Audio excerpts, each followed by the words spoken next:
봄비가 내리는 화요일 오후, 정태수는 소설책을 읽으며 창가에 앉아 있었다. 책을 통해 삶의 의미를 찾으려는 듯 문장 하나하나에 밑줄을 그으며 읽어내려갔다. 70살을 바라보는 작가가 쓴 회고록은 이제 막 58이 된 태수에게 묘한 공감을 불러일으켰다. 퇴직 후 한 달째, 그는 이 작은 동네 카페를 매일 찾곤 했다. 집보다 편안함을 느꼈기 때문이었을까? 아니면 집에서는 느낄 수 없는 자유로움 때문이었을까? 커피 리필해 드릴까요? 젊은 점원의 목소리에 태수는 책에서 눈을 떼었다. 부드럽게 웃으며 고개를 끄덕였다. 그 순간 가슴 한편이 찌릿하고 당겨오는 느낌이 들었다. 며칠 전부터 간헐적으로 나타나던 통증이었다. 태수는 아무렇지 않은 척 손으로 가슴을 문지르며 깊게 심호흡을 했다. 괜찮으세요? 점원이 걱정스러운 표정으로 물었다. 아, 괜찮습니다. 그냥 조금 피곤한가 봐요. 태수는 억지로 미소를 지으며 대답했다. 의사가 정기검진을 받으라고 했던 것이 벌써 한 달이 지났다. 괜찮겠지 하는 생각으로 미루고 또 미뤘던 병원 예약. 그것이 그날도 그를 붙잡고 있었다. 커피를 한 모금 마시고 다시 책으로 눈을 돌렸다. 오후 3시 카페는 한산했고 빗소리만이 공간을 채웠다. 태수의 머릿속에는 갑자기 대학 시절의 기억이 스쳐 지나갔다. 비 오는 날 도서관 앞에서 우산을 함께 쓰던 그 시절, 차마 잡지 못했던 그 손, 그리고 그 이름. 지은. 가슴의 통증이 다시 강하게 밀려왔다. 이번에는 참을 수 없을 정도로 심했다. 태수는 숨을 쉴 수 없었고 책이 바닥에 떨어지는 소리가 먼 곳에서 들리는 듯 했다. 눈앞이 흐려지고 의자에서 미끄러지듯 쓰러졌다. 손님, 손님. 점원의 다급한 목소리가 희미하게 들렸다. 의식은 점점 희미해졌다. 그 속에서 유일하게 선명한 것은 오래전 봄날의 기억, 그리고 한 여자의 이름이었다. 병원 응급실에 도착했을 때는 이미 의식이 없었다. 가방에서 발견된 신분증으로 가족에게 연락이 갔고 아내 영숙과 딸 은비는 다급하게 병원으로 향했다. 심근경색 증상입니다. 다행히 골든타임 안에 도착해서 응급조치는 취했어요. 하지만 아직 안심할 수는 없습니다. 의사의 말에 영숙은 창백해진 얼굴로 고개를 끄덕였다. 은비는 어머니의 손을 꼭 잡았다. 병원 복도에서 두 여자는 아무 말 없이 그저 태수의 상태가 호전되기만을 기다렸다. 밤이 깊어가면서 병원은 고요해졌다. 제한된 면회 시간이 끝났지만 영숙은 중환자실 근처 의자에 앉아 떠나지 않았다. 은비는 집에서 필요한 물건을 가져오겠다며 잠시 병원을 나갔다. 그때였다. 중환자실에서 소란스러운 소리가 들렸다. 간호사들이 태수의 병상 주위로 몰려들었고 영숙은 놀라 자리에서 벌떡 일어났다. 의사가 급히 들어갔고 몇 분 후 다시 나와 영숙에게 다가왔다. 환자가 선망 증상을 보이고 있습니다. 의식이 회복되는 과정에서 종종 나타나는 현상이니 너무 걱정하지 마세요. 선망이요? 네, 의식이 흐려진 상태에서 과거의 기억이나 감정이 무의식적으로 표출되는 거예요. 대개는 시간이 지나면 자연스럽게 좋아집니다. 영숙이 안도의 한숨을 내쉬려는 그때 중환자실에서 태수의 목소리가 들려왔다. 불분명하지만 분명 누군가를 부르는 소리였다.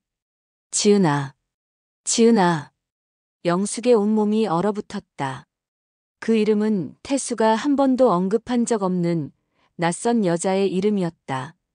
병실 앞에 선 영숙의 머릿속은 하얗게 비어버렸다. 지은이라는 이름은 마치 날카로운 칼처럼 그녀의 가슴을 파고들었다. 30년의 결혼 생활 동안 한 번도 들어본 적 없는 이름이었다. 누구일까? 왜 태수는 의식이 흐린 상태에서 그 이름을 부르는 걸까? 어머니. 복도 끝에서 은비가 다급하게 달려오고 있었다. 영숙은 흔들리는 마음을 다잡고 평온한 표정을 지으려 노력했다. 딸 앞에서는 아무 일도 없었던 것처럼 해야 했다. 아버지 상태는 어떠세요? 조금 전에 의식이 돌아오려는 것 같더구나. 의사 선생님이 좋은 징조라고 하셨어. 영숙은 딸의 눈을 마주치지 못했다. 방금 들은 그 이름이 자꾸만 머릿속을 맴돌았기 때문이었다. 은비가 병원 카페에 가 있는 동안 영숙은 집에 가서 짐을 정리하고 병간호를 준비하기로 했다. 집에 도착한 그녀는 태수의 옷과 세면도구를 챙기다가 문득 그의 서재로 발걸음을 옮겼다. 30년간 결혼 생활을 해왔지만 태수의 서재는 그만의 공간이었다. 영숙도 특별한 이유 없이는 들어가지 않았다. 서재 문을 열자 태수의 냄새가 은은하게 느껴졌다. 책장에는 그가 평생 모아온 책들이 가지런히 꽂혀 있었고 책상 위에는 그의 노트와 펜이 놓여 있었다. 영숙은 조심스럽게 서랍을 열었다. 오래된 서류들, 영수증 뭉치, 그리고 맨 밑에 낡은 앨범 한 권이 보였다. 그것은 태수의 대학 시절 앨범이었다. 영숙은 떨리는 손으로 앨범을 펼쳤고 페이지를 하나씩 넘겨보았다. 젊은 시절의 태수가 친구들과 함께 웃고 있는 사진들이 가득했다. 그러다 한 장의 사진에서 영숙의 손이 멈췄다. 벚꽃이 흩날리는 캠퍼스에서 태수와 한 여학생이 함께 서 있는 사진이었다. 사진 뒷면에는 작은 글씨로 이렇게 적혀 있었다. 1986년 봄 지은과 함께. 영숙의 얼굴에서 핏기가 싹 가셨다. 그제서야 모든 것이 이해되기 시작했다. 누구였을까? 태수의 첫사랑. 그리고 왜 지금 30년이 지난 지금 그 이름을 부르는 걸까? 뒤적거리던 앨범 속에서 작은 편지 한 장이 떨어졌다. 영숙은 심장이 멎는 듯한 느낌으로 그것을 집어들었다. 미색의 편지지에 쓰인 글씨는 여자의 것이 분명했다. 편지의 날짜는 불과 2달 전이었다. 태수에게 미국에서 돌아왔어요. 그동안 잘 지내셨나요? 솔직히 이 편지를 어떻게 시작해야 할지 모르겠어요. 30년이란 세월이 흘렀으니까요. 태수 씨는 가정을 이루고 행복하게 살고 있다고 들었어요. 미국에서도 종종 한국 친구들을 만나면 태수 씨 소식을 물어보곤 했어요. 저는 이제 한국에 돌아와 정착했어요. 사실은 갑자기 연락드리는 이유가 있어요. 제가 많이 아파요. 의사는 시간이 얼마 남지 않았다고 하더군요. 이런 말 전하고 싶지 않았지만 생을 마무리하는 과정에서 태수 씨를 한번 만나고 싶었어요. 우리의 인연이 그렇게 끝나버린 것이 늘 마음에 걸렸거든요. 용기가 되신다면 한 번만 봐주세요. 여기는 제가 지내는 호스피스 병원 주소입니다. 오지은 드림. 오지은. 그 이름을 마침내 알게 되었다. 태수가 의식 속에서 불렀던 그 이름의 주인공. 영숙은 눈을 감고 깊은 숨을 내쉬었다. 30해를 함께한 남편에게 이런 비밀이 있었다니. 배신감, 분노, 그리고 이상하게도 일말의 연민까지 복잡한 감정이 그녀를 휩쓸었다. 의식이 회복된 태수가 아내를 바라보았다. 영숙은 망설이다가 드디어 입을 열었다. 당신. 지은이라는 이름을 불렀어요. 그 이름이 누구죠? 태수의 얼굴이 굳었다. 그의 눈에서 놀라움과 당혹감이 번갈아 스쳤다. 말해주세요. 지은이 누구예요? 영숙의 목소리는 떨렸지만 단호했다. 태수는 눈을 감았다. 오랜 시간 숨겨왔던 비밀이 이런 식으로 드러날 줄은 몰랐다는 듯한 표정이었다. 대학 시절. 그녀는 내 첫사랑이었어. 영숙은 이미 알고 있던 사실이었지만 태수의 입에서 직접 듣자 가슴이 더 아팠다. 그녀는 가방에서 편지를 꺼내 태수에게 내밀었다. 이거 집에서 찾았어요. 태수는 놀란 눈으로 편지를 바라보았다. 이걸 어떻게? 당신 서재에 있었어요. 당신 물건을 챙기러 갔다가 발견했어요. 영숙의 목소리는 차분했지만 그 안에는 깊은 상처가 묻어 있었다. 그녀가 아프다고요? 그리고 당신을 만나고 싶어 한다고요? 당신은 만났나요? 태수는 천천히 고개를 저었다. 아니, 편지만 받았어. 만나러 가지는 않았어. 왜요? 그렇게 중요한 사람이라면서. 태수는 영숙의 눈을 똑바로 바라보았다. 만날 용기가 없었어. 그리고 그건 과거의 일이야. 하지만 영숙은 태수의 말을 온전히 믿기 어려웠다. 의식이 희미한 상태에서도 그 이름을 불렀다는 것은 그녀가 여전히 태수의 마음 깊은 곳에 자리하고 있다는 증거가 아닐까? 그녀는 당신의 어떤 사람이었길래 30년이 지나도 잊지 못하는 거죠? 태수의 눈빛이 멀리 과거를 향하는 듯 했다. 그가 마침내 입을 열었다. 우리는 대학교 2학년 때 만났어. 같은 영문학 수업에서. 그때 지은이는 다른 학생들과 달랐지. 모두가 시험과 취업만 생각할 때 그녀는 진짜 문학을 사랑했어. 그녀의 눈빛만 봐도 알 수 있었어. 책 속의 세계를 온전히 느끼는 사람이었지. 영숙은 가슴이 조여드는 느낌이었지만 듣지 않을 수 없었다. 우리는 1년 반 동안 사귀었어. 그때는 모든 것이 가능하다고 생각했지. 하지만 내 집안에서는 그녀를 인정하지 않았어. 지은이 가정 형편이 좋지 않다는 이유로. 태수는 잠시 숨을 골랐다. 그의 목소리가 흔들렸다. 결국 부모님의 압력에 못 이겨 헤어졌어.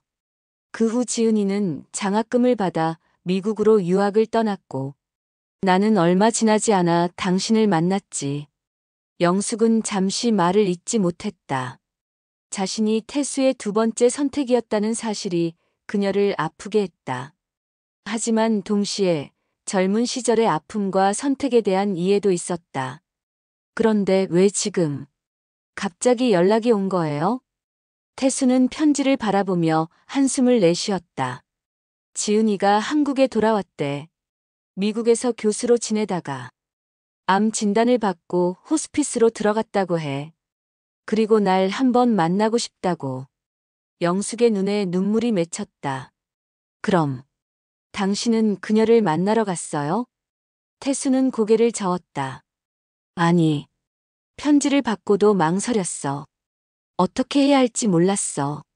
그리고 그날 커피숍에서 가슴이 아프기 시작했고 영숙은 갑자기 무언가를 깨달은 듯 태수를 바라보았다. 그래서 당신이 그렇게 아픈데도 병원에 안 간 거였군요. 그녀 생각에 마음이 복잡해서 병실 문이 열리고 은비가 들어왔다. 그녀는 부모님의 표정을 보고 무언가 이상함을 느꼈다. 무슨 일 있으셨어요? 두 분 다 표정이. 영숙은 재빨리 평소의 표정으로 돌아갔다. 아니야, 아빠한테 앞으로 건강 조심하라고 잔소리 좀 했어. 은비는 고개를 끄덕였지만 엄마의 붉어진 눈가를 놓치지 않았다. 그날 밤 은비는 아버지의 휴대폰을 살피다 한 문자를 발견했다. 정태수님께 알려드립니다. 오늘 오지은님이 병문안을 오셨으나 환자분이 의식이 없으셔서 면회가 불가했습니다. 방문 기록을 남겨드립니다. 은비는 이름을 기억했다. 아버지가 의식이 없을 때 불렀던 그 이름이었다. 그녀는 어머니를 찾아 진실을 물었고 영숙은 마침내 모든 이야기를 딸에게 털어놓았다. 병원 복도에서 은비와 영숙은 조용히 대화를 나눴다. 어머니, 그분이 암 투병 중이라면 아버지가 만나줘야 하지 않을까요? 영숙은 딸의 말에 놀랐다. 은비야, 무슨 말을 하는 거니? 마지막을 준비하는 사람의 소원이라면. 그리고 아버지도 계속 그분 생각을 하신다면. 영숙은 가슴이 쿵쾅거리는 것을 느꼈다. 딸의 말이 옳은지도 모른다는 생각이 들었다. 하지만 그것은 너무나 고통스러웠다. 30년간 자신이 사랑한 남편을 그의 첫사랑에게 보내준다는 것은 태수가 태어나기 전날 영숙은 용기를 내어 남편에게 물었다. 당신, 그 사람 만나고 싶어요? 태수는 놀란 눈으로 영숙을 바라보았다. 무슨 소리야? 오지은 씨. 당신이 병원에 입원해 있을 때 여기 찾아왔었대요. 간호사가 문자로 알려줬다고 은비가 말하더라고요.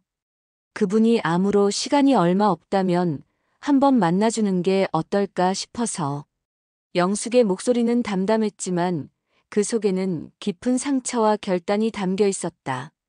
여보, 당신이 그래도 괜찮겠어? 영숙은 고개를 돌려 창밖을 바라보았다. 괜찮을 리가 있겠어요? 하지만 그분도 당신도 마음의 짐을 내려놓길 바라요.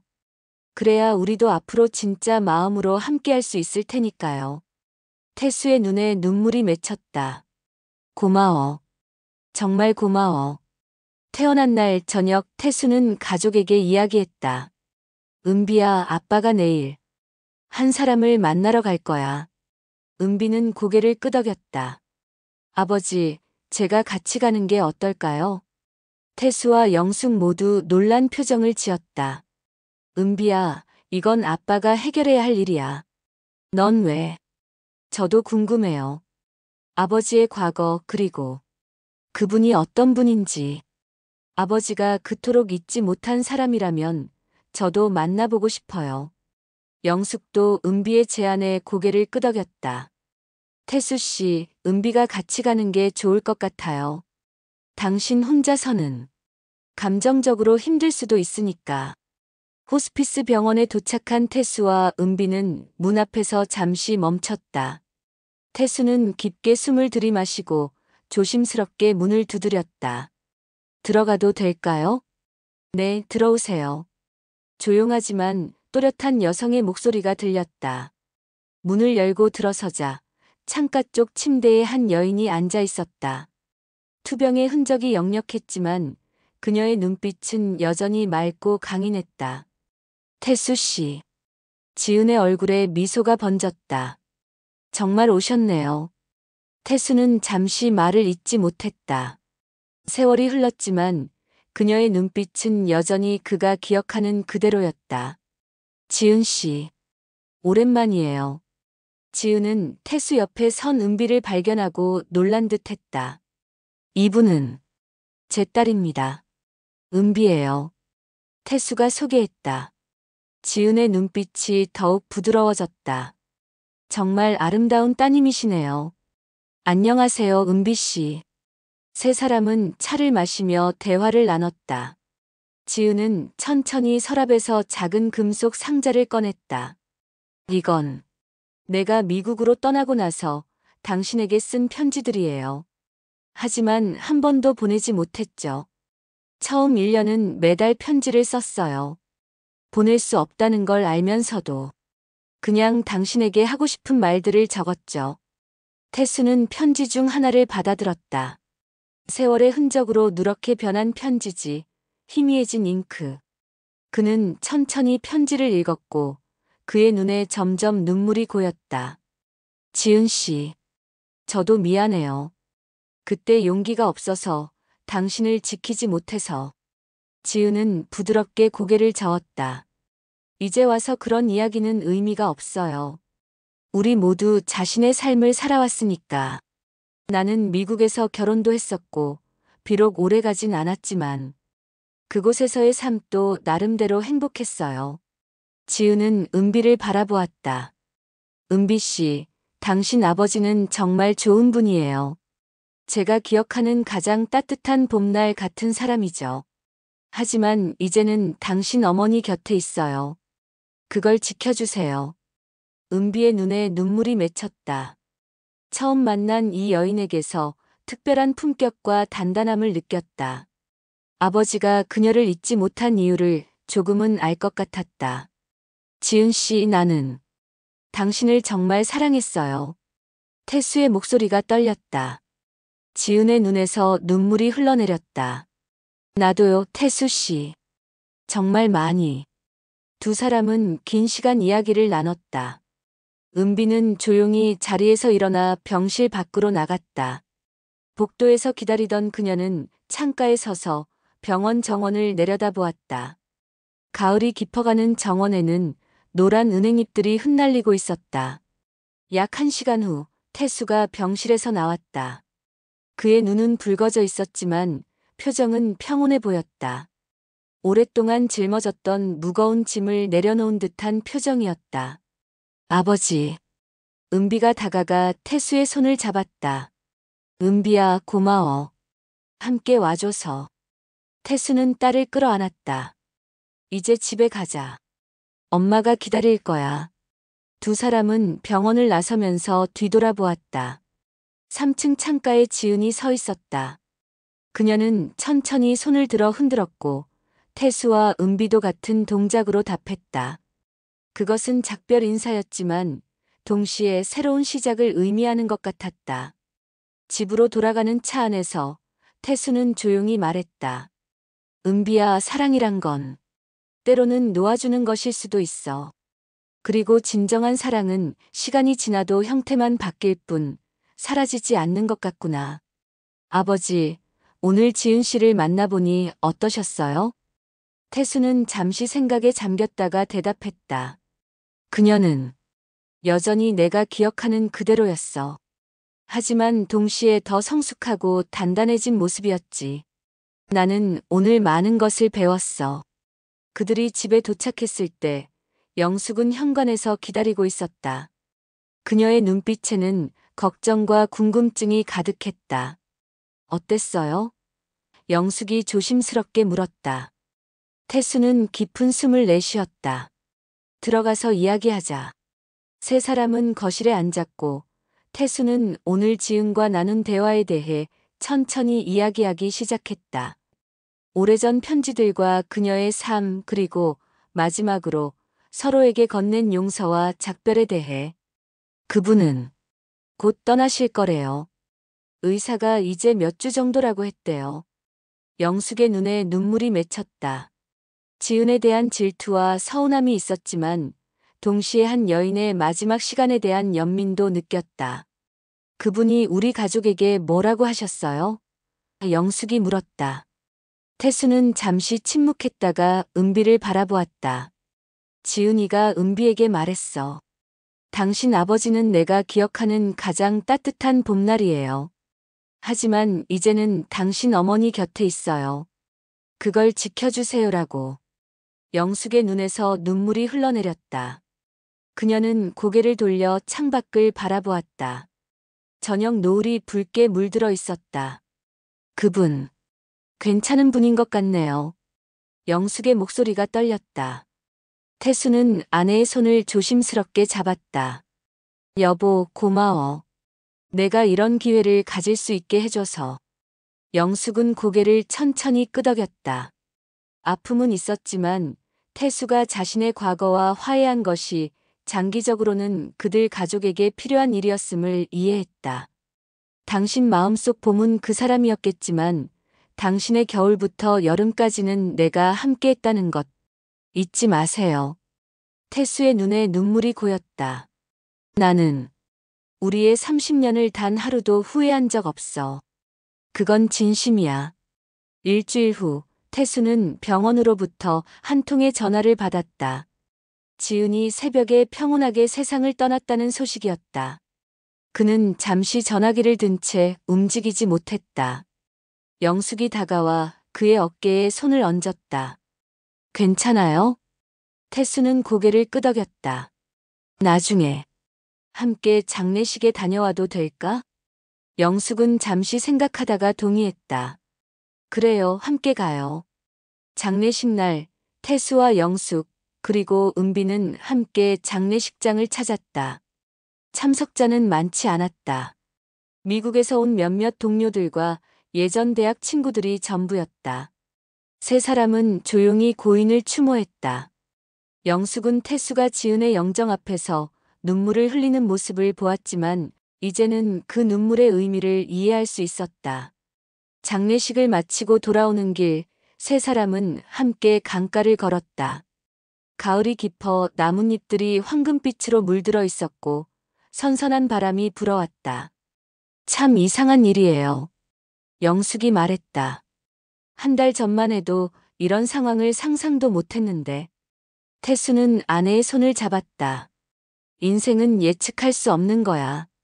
그래서 더 소중한 걸지도 모르겠어. 은비는 부모님보다 몇 걸음 앞서 걸으며 강물을 바라보았다. 그녀는 문득 아버지의 서재에서 본 노트를 떠올렸다. 퇴원 후 아버지는 매일 아침 무언가를 적고 있었다. 호기심에 한번 들여다봤을 때 그것은 일기가 아닌 짧은 편지 형식이었다. 지은에게라는 제목의 편지였다.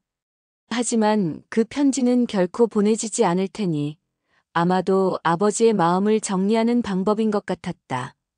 은비는 미소 지었다. 사랑에도 여러 색이 있구나. 아버지가 지은이란 사람에게 품었던 감정, 그리고 어머니와 함께한 30년의 시간, 그 모든 색채가 아버지의 인생을 채워온 것이다. 은비야, 뭐 생각해? 태수가 딸에게 다가와 물었다. 은비는 아버지를 바라보며 미소 지었다.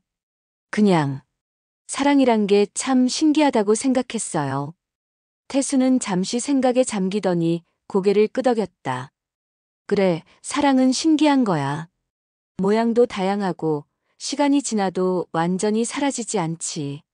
다만 형태가 바뀔 뿐이야. 영숙이 두 사람에게 다가왔다. 저녁 먹으러 가요. 오늘은 특별히 내가 태수 씨 좋아하는 된장찌개 끓여줄게요. 그날 밤 태수는 마지막 편지를 썼다. 지은에게라는 제목의 마지막 편지였다. 그리고 그것을 태운 후 그는 아내가 잠든 침실로 들어가 영숙의 손을 조용히 잡았다. 영숙은 눈을 뜨지 않았지만 태수의 손을 꼭 잡아주었다.